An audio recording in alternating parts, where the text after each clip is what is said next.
बिस्मिल्लाहिर्रहमानिर्रहीम। अस्सलाम वालेकुम students, how are you. 10th class कैसे हैं आप। 10th क्लास केमिस्ट्री का बच्चों आज का हमारा चैप्टर नंबर 16 से लास्ट टॉपिक है। आज हम डिस्कस करना चाह रहे हैं बच्चों पेट्रोकेमिकल इंडस्ट्रीज़ में।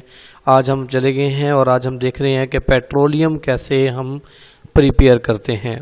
ठीक है, तो फर्स्ट ऑफ ऑल मैं आपको ये बात बताता चलूँ कि पेट्रोलियम जो है ये एक नेचुरल प्रोडक्ट है और ये एक मिक्सचर है जिसको हम ऑब्टेन करते हैं फ्रॉम द अर्थ क्रस्ट, क्योंकि ये अर्थ क्रस्ट में ट्रैप होता है। फर्स्ट ऑफ ऑल हम इसका हल्का फुल्का सा इंट्रोडक्शन लेंगे कि ये कहाँ पर पाए जाते हैं और हम फिर किस तरीके से इसको ऑब्टेन करते हैं। पेट्रोलियम की डेफिनेशन क्या होती है, पेट्रोलियम के करैक्टरिस्टिक्स क्या होते हैं और इसकी ओरिजिन कहाँ से हुई, और उसके बाद फिर हम इसको इंडस्ट्रीज़ में जाकर हम पेट्रोलियम किस तरीके से प्रिपेयर करते हैं। ठीक है बेटा, तो सबसे पहले मैं आपको इसका थोड़ा सा इंट्रोडक्शन देता हूँ कि petroleum is a natural product found under the earth crust trap in the rocks.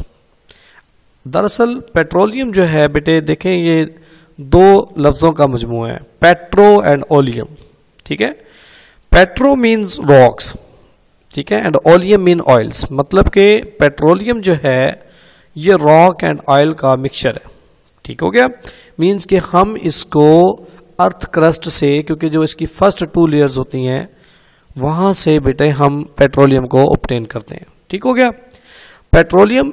अब पेट्रोलियम की अगर हम डेफिनेशन करें तो पेट्रोलियम की डेफिनेशन क्या होगी, it is a mixture of A several gases liquid and solids of hydrocarbons. मतलब कि ये मिक्सचर है गैसेस हाइड्रोकार्बन का, ये मिक्सचर है लिक्विड हाइड्रोकार्बन्स का, ये मिक्सचर है सॉलिड हाइड्रोकार्बन्स का। ठीक है, having a water salt and earth impurities.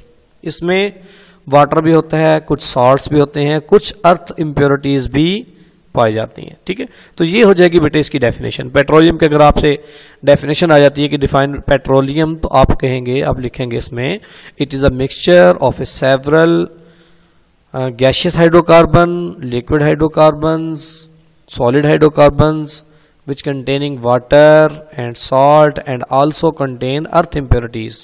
ठीक है, अर्थ पार्टिकल्स भी इसके अंदर जब होंगे तो ये क्या कहलाएगा बेटे, पेट्रोलियम कहलाएगा। ठीक है, अब अगर हम इसकी फिजिकल अपीयरेंस को देखें, it is lighter than water. पानी से ये हल्का होता है, इसलिए वाटर में सॉल्युबल भी नहीं होता और वाटर की सरफेस के ऊपर ये फ्लोट करता है। ठीक हो गया, यहां तक इसका इंट्रोडक्शन कंप्लीट हो जाता है। उसके बाद हम देखते हैं कि ओरिजिन कहाँ से, यानी कि जो हमारा आर्टिकल नंबर 16.4.2 है, ओरिजिन ऑफ पेट्रोलियम, इसको देख लेते हैं। ठीक है, अब देखिए पेट्रोलियम जो है ना बेटे, ये dead plants and animals which are buried under the earth crust million years अगो।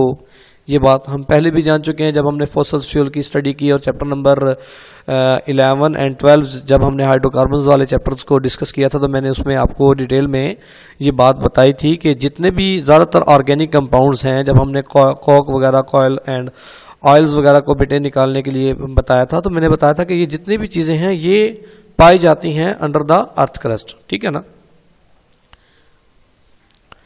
तो बेटे देखिए अब हम यानी कि ओरिजिन देख रहे हैं पेट्रोलियम का। तो पेट्रोलियम की जो एक्सट्रैक्शन है वो अंडर द अर्थ क्रस्ट से हम इसको लेते हैं, और ये बात यानी कि बिलियन ईयर अगो ये जानी जाती थी कि जितने भी प्लांट्स एंड एनिमल्स ज़्यादातर जो सी में रहते हैं, ये डेड सीज जो है ये फ्लोट करते रहते हैं और फिर कहीं जगह पर ये जब यानी कि अब बिखर जाते हैं तो फिर मड बना लेते हैं और सैंड का हिस्सा बन जाते हैं।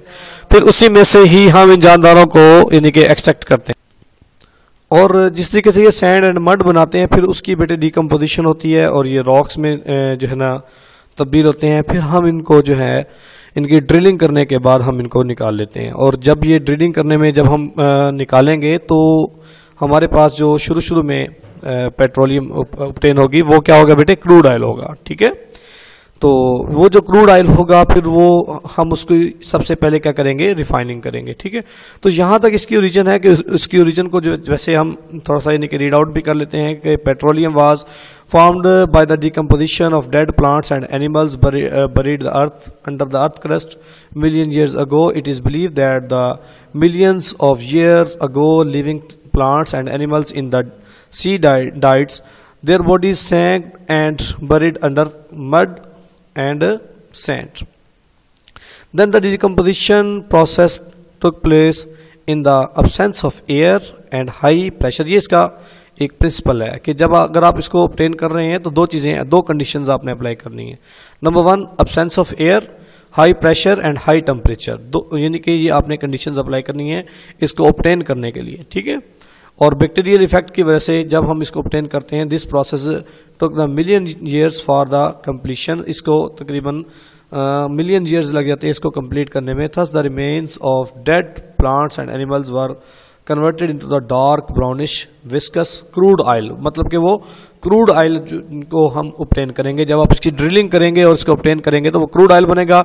It was trap between the 2 layers of impervious rocks, ये इम्परवियस रॉक्स में पाए जाएंगे। अब इम्परवियस रॉक्स क्या होती हैं, मतलब कि रॉक्स की वो चट्टानें जहां पर ऑयल जो है वो ट्रैप होता है। ठीक है, उसको इम्परवियस रॉक्स कहते हैं। यहां पर अब बेटा हमने क्रूड ऑयल को ऑब्टेन कर लिया, मतलब कि ओरिजिन इसकी ये है कि जब हम प्लांट्स में से जो डेड ऑर्गेनिक मैटर्स हैं प्लांट्स एंड एनिमल्स के, जब हम उसको अंडर द अर्थ क्रस्ट जब हम इसकी ड्रिलिंग करते हैं और इसकी डिस्टिलेशन करने के लिए हमें ये अपना प्रिंसिपल यूज करते हैं हम अब्सेंस ऑफ एयर वाला और high temperature and high pressure वाला, तो इसके नतीजे में हमारे पास जो ऑयल ऑब्टेन होगा वो क्या होगा जी, क्रूड ऑयल होगा। ठीक है, और फिर उसके बाद देन हम क्या करेंगे बेटे, फिर हम इसकी क्या करेंगे जी, रिफाइनिंग करेंगे। बीइंग द, क्योंकि हमारे पास जो क्रूड ऑयल है ये लेटर होता है एंड इनसॉल्युबल इन वाटर होता है and it is floats over the water and form an oil trap. The gases product accumulate over the petroleum and are found in the natural gas, मतलब कि वो natural gas के तौर पर भी हमें, जब हम पेट्रोलियम को ऑब्टेन कर रहे होते हैं तो हमें इसके अलावा बहुत सारी बाई प्रोडक्ट्स भी मिल जाती हैं, मीन्स के नेचुरल गैस वगैरह भी obtain हो जाती हैं। Petroleum is extracted by drilling holes oil wells into the earth crust where the oil is found when as well is drilling, जब आप उसको ड्रिल्ड कर लेते हैं थ्रू द रॉक्स में से and the natural gas comes, तो सब उसमें हमारे पास सबसे पहले जो गैस निकलती है वो नेचुरल गैस होती है जिसको आप अपने घरों में यूज करते हैं। Which are the greater pressure, जिसका प्रेशर बहुत ज्यादा होता है। For some time crude oil also come out, और इसके साथ साथ क्रूड ऑयल भी आ जाता है at itself due to the gas pressure, उसकी वजह जो गैस का प्रेशर है वही होता है। When the gas pressure is subsidize then the crude oil is pumped out, फिर हम क्रूड ऑयल को निकाल लेते हैं। आप देखें यहां पर हमारे पास क्रूड ऑयल की ऑब्टेनिंग हो चुकी है। अब क्रूड ऑयल को जब हमने ले लिया तो हम इसको ऐसा तो यूज नहीं करेंगे ना, तो इसको सबसे पहले क्या किया जाएगा, फिर बेटे इसकी रिफाइनरिंग की जाएगी। इसको इंडस्ट्री में ले जाकर हम इसकी क्या करेंगे जी, रिफाइनरिंग करेंगे। ठीक है, अब रिफाइनिंग करने के लिए हमारे पास एक जो मैकेनिज्म यूज होता है, जो फिनोमेना यूज होता है, उस फिनोमेना का नाम है जी फ्रिक्शनल डिस्टिलेशन। ठीक है, अब रिफाइनिंग क्या है, it is the process of separation of crude oil mixture into the various useful product, मतलब कि फ्रिक्शंस की बुनियाद पर हम बहुत सारे क्रूड ऑयल्स में से फ्रिक्शंस कर करके हम बहुत सारी यूजफुल प्रोडक्ट्स को ऑब्टेन करते हैं। और इसी तरीके से हम इस प्रोसेस को, इस मैकेनिज्म को, इस फिनोमेना को क्या बोलेंगे बेटे, फ्रिक्शनल डिस्टिलेशन बोलेंगे। अब फ्रिक्शनल डिस्टिलेशन होता क्या है, फ्रिक्शनल का मतलब होता है फ्रिक्शंस करना, डिस्टिलेशन मतलब कि प्योरीफाई करना, कतरा कतरा करके एक चीज को साफ करना। ठीक है, अब हमारे पास देखें जी, इसका जो प्रिंसिपल होगा फ्रिक्शनल डिस्टिलेशन का, is based upon the separation of a substance depending upon their boiling points, means के इनके बॉइलिंग पॉइंट्स की बुनियाद पर हम क्रूड ऑयल को बाय द फ्रिक्शनल डिस्टिलेशन अलग करेंगे, सेपरेट करेंगे। ठीक है, और इस तरीके से the substance having the low boiling point, जिसका बॉइलिंग पॉइंट कम होगा वो पहले हमें हासिल हो जाएगा, और उसके बाद बाकी जो होंगे जिनका बॉइलिंग पॉइंट ज्यादा होगा वो इस तरीके से नेक्स्ट हमें ऑब्टेन होते जाएंगे। अब देखें, सबसे पहले हमारे पास यहाँ पर एक फ्रिक्शनल डिस्टिलेशन हम कर रहे हैं पेट्रोलियम की। हमारे पास एक फर्नेस है जहाँ पर हमने हीटिंग प्रोसेस करना होता है, जहाँ पर हमने टेम्परेचर दिया हुआ होता है, और यहाँ से एक इनलेट है हमारे पास क्रूड ऑयल की। क्रूड ऑयल को जब हम इसके अंदर इनलेट करेंगे तो देखें, सबसे पहले जिसका ज़्यादा टेम्परेचर होगा वो मैक्सिमम टेम्परेचर पर हमें यानी कि मिल जाएगी, ठीक है। और पहली प्रोडक्ट निकल आएगी, फिर उसके बाद दूसरी, फिर उसके बाद तीसरी, ठीक है। जिस तरीके से आप डिस्ट्रक्टिव डिस्टिलेशन भी पढ़ते हैं कि डिस्ट्रक्टिव डिस्टिलेशन होती यह है कि जिसमें आप on the ranges of boiling point आप तमाम ऑर्गेनिक कंपाउंड्स को सेपरेट करते जाते हैं। तो सबसे ज़्यादा टेम्परेचर वाली चीज़ जो है वो सबसे ज़्यादा यानी कि टेम्परेचर ऑब्टेन करने के बाद ऑब्टेन होगी, उसके बाद जो कम वाली टेम्परेचर वाली है उसके बाद फिर उसके बाद मज़ीद कम वाली टेम्परेचर। तो इस तरीके से जितना ज़्यादा टेम्परेचर होगा उतने ही ज़्यादा हमारे पास प्रोडक्ट्स भी ऑब्टेन होती जाएंगी on their boiling point ranges. अब जब ये बहुत ज़्यादा बॉयल हो जाएंगी, मीन्स के जब हम ये वेपर्स बन जाएंगे, तो वेपर्स को अब आहिस्ता आहिस्ता बेटे कंडेंस होना है। कंडेंस का मतलब क्या होता है? कंडेंसेशन का प्रोसेस वो होता है कि जिसमें आप गैस पार्टिकल्स को, मींस के वेपर पार्टिकल्स को दोबारा इनका टेम्परेचर डाउन करने के साथ इनको जो है ना कंडेंस करते हैं और लिक्विड फॉर्म में ले आते हैं, ठीक है। गैशियस फॉर्म को जब आप लिक्विड फॉर्म में लेकर आएंगे टू डिक्रीज देयर टेम्परेचर, तो वो क्या कहलाती है जी? कंडेंसेशन कहलाती है। तो कंडेंसेशन का प्रोसेस होगा, तो जितना ज़्यादा टेम्परेचर आपने पहले दिया हुआ था उसी तरीके से जब कंडेंसेशन का प्रोसेस होगा वो भी आहिस्ता आहिस्ता कम होता जाएगा। जो चीज़ जितनी ज़्यादा जल्दी कंडेंस होगी वो फिर मुख्तलिफ प्रोडक्ट्स यहाँ से ऑब्टेन होती जाएंगी। देखिए यहाँ पर एक हमारे पास ये फर्नेस है और इसके अंदर डिफरेंट फ्रिक्शंस आई हुई हैं डिफरेंट प्रोडक्ट्स की। पहले हमारे पास जो है तकरीबन टेम्परेचर 350 से लेकर 400 डिग्री सेल्सियस टेम्परेचर। और ये बात हमेशा याद रखिएगा कि यहाँ पर फर्नेस में हमने टेम्परेचर नहीं दिया, बल्कि यानी इस जगह पर हमने टेम्परेचर फर्नेस में दिया हुआ है, लेकिन इस चैम्बर के अंदर जहाँ पर हमने प्रोडक्ट्स को ऑब्टेन करना होता है यहाँ पर कोई टेम्परेचर नहीं है, ठीक है। फर्नेस में ही टेम्परेचर देना है हमने, ठीक है। तो यहाँ पर देखें जी, पहला जो प्रोडक्ट होगा वो फ्यूल ऑयल होगा, दूसरा हमारे पास डीजल ऑयल है, थर्ड फिर हमारे पास बेटे केरोसिन ऑयल है, फिर गैसोलीन ऑयल है, इसी तरीके से पेट्रोलियम है जिसे ईथर वगैरह कहते हैं, और उसके बाद लास्ट में हमारे पास पेट्रोलियम गैस है जो कि एट 25 डिग्री सेल्सियस कंडेंस होने के बाद हमें ऑब्टेन होता है, ठीक है जी। तो इस तरीके से आप इसको देख लेंगे जी। Crude oil is heated in the furnace up to the temperature of 400 degree Celsius under a high pressure. The vapours is are pass through the frictionating column. For near it is button as shown is figure.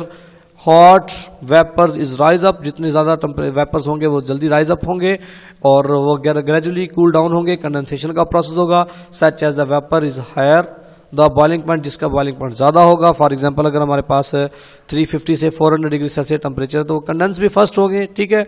And lower apart in the tower, वो नीचे वाले हिस्से से हम उसको obtain कर लेंगे। While the vapour pressure of a medium and lower boiling points friction rise upward into the towers and condense gradually with respect to their boiling points at a different levels. In this way, the crude oil is separated into the 6 hydrocarbon frictions. देखिए यहाँ पर हमारे पास 6 hydrocarbon frictions हैं, जिसमें हमारे पास fuel oil भी है, diesel भी है, केरोसिन ऑयल है और गैसोलीन ऑयल है, पेट्रोलियम है, पेट्रोलियम गैस है। ये हमारे पास यहाँ पर तकरीबन 6 फ्रिक्शंस ऑब्टेन हो रही हैं और जिसको हम डिस्कस पहले भी कर चुके हैं। Each friction is has its specific boiling range, और हर फ्रिक्शन की एक खास बॉइलिंग रेंज होगी और उसकी एक खास कंपोजिशन एंड उसका खास एक यूज भी होगा, ठीक है। तो यहां तक आपने इस पूरे आर्टिकल को बहुत अच्छे तरीके से याद करना है बेटे। ये आपका एक लॉन्ग क्वेश्चन है और समटाइम ये लॉन्ग क्वेश्चन आपके पेपर्स में बोर्ड में भी आ जाता है, क्योंकि पेपर में तकरीबन 2017 में भी ये लॉन्ग क्वेश्चन में आ गया था, ठीक है। तो इस तरीके से बेटे आपने इस आर्टिकल को बहुत ही अच्छे तरीके से याद करना है। और ये जो डायग्राम है ये आपने डायग्रामेटिकली इसको आपने मुझे अपनी कॉपी पर बनाकर मुझे व्हाट्सअप इसकी तस्वीर करनी है और इसकी बार बार प्रैक्टिस भी करनी है। और इसी तरीके से जितनी भी हेडिंग्स बन रही हैं इस आर्टिकल में, उन हेडिंग्स को भी तमाम को आपने बहुत ही अच्छे तरीके से याद करना है। अपना ख्याल रखिएगा। अस्सलाम वालेकुम।